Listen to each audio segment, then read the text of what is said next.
happy birthday to me. It's my birthday. I just got back from my birthday dinner. I had a cheeseburger that had grilled cheese sandwiches as the bun. That was delicious. I had a milkshake. The name of it was Cinnamon Toast Crunk. It had Fireball whiskey in it. It was very good.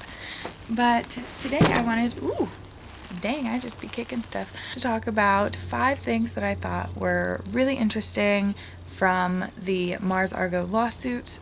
A couple of these things answer questions. Some of these things almost created more questions. So I'm going to start with number 5. It appears that Poppy's Japanese influences are related to the interests of Mars Argo. The Little Sunny Bite situation, I think, is a really good example of this. For those who don't know, Mars Argo modeled for Little Sunny Bite in, I believe, 2015, if not 2016, but maybe both years. And then in 2017, Poppy began modeling for this brand, and it's a Japanese brand.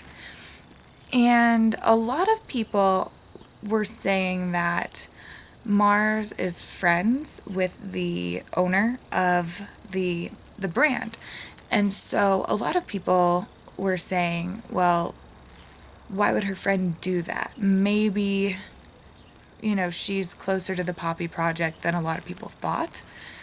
And on top of the speculation, there was also a picture of Mars on like a pink tennis court, and a picture of Poppy on a pink tennis court that looked very similar.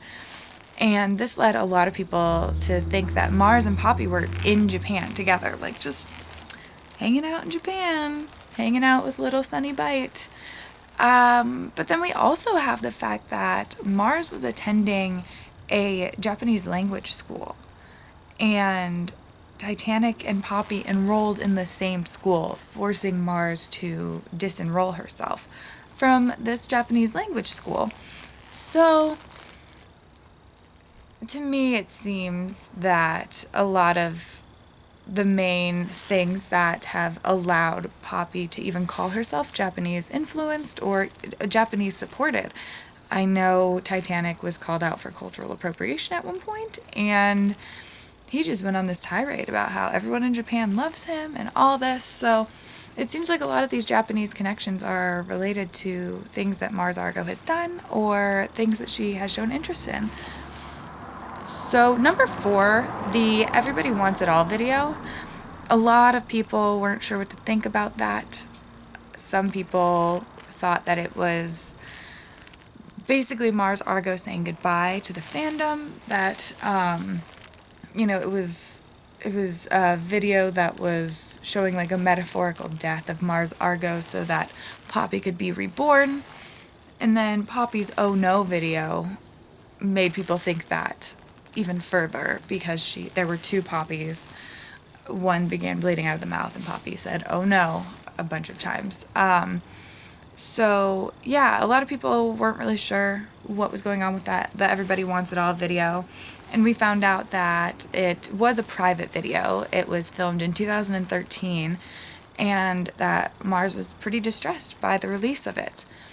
We had known that there were claims on the video before, but now we have confirmation that the video did distress Mars. She did file a claim on it, and that it was not made in order to tie up any loose ends between Mars Argo and Poppy. So number 3, Titanic did cheat according to the lawsuit. It's a very brief part of the lawsuit, as it should be. But it does mention that their relationship ended because of cheating.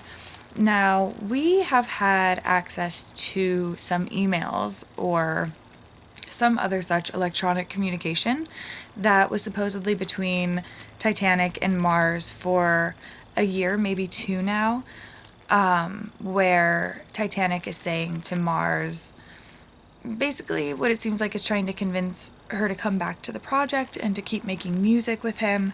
And he says something like, oh, Poppy and all these other people can't be wrong. And I'm assuming, can't be wrong about thinking that whatever their next project is going to be a winner or whatever. And Mars says to him, well, haven't been cheated on by you and they haven't been hit by you. And I suppose these messages are still unconfirmed, but the fact that the things that were said in these messages were things that were said in the lawsuit, it makes me believe even more that those messages were legitimate.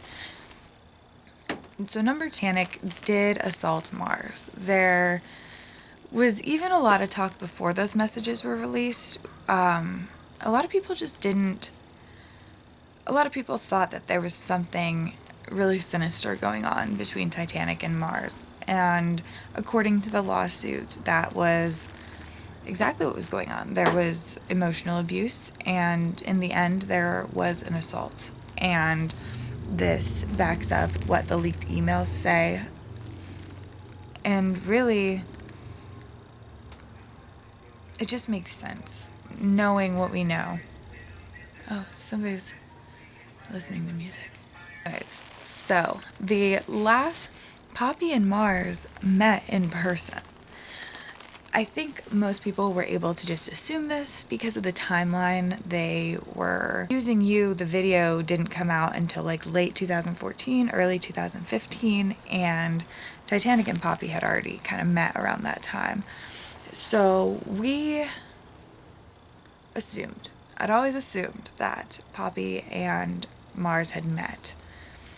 Now we know for sure. Mars stated in her lawsuit that she did meet Poppy on more than one occasion.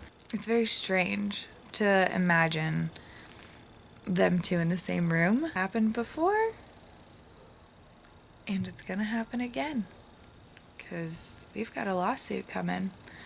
I am going to be doing my best to keep up on these court filings and try and be quick with a video once there is a response to this initial petition. Until we see what happens though, let's make sure we let Mars know just how proud we are of her and how happy we are to see what she comes out with next. Hopefully with our support, that no matter what happens in this lawsuit, she can feel loved and worthy and feel the things that this lawsuit alleges that Titanic tried to make sure that she couldn't feel.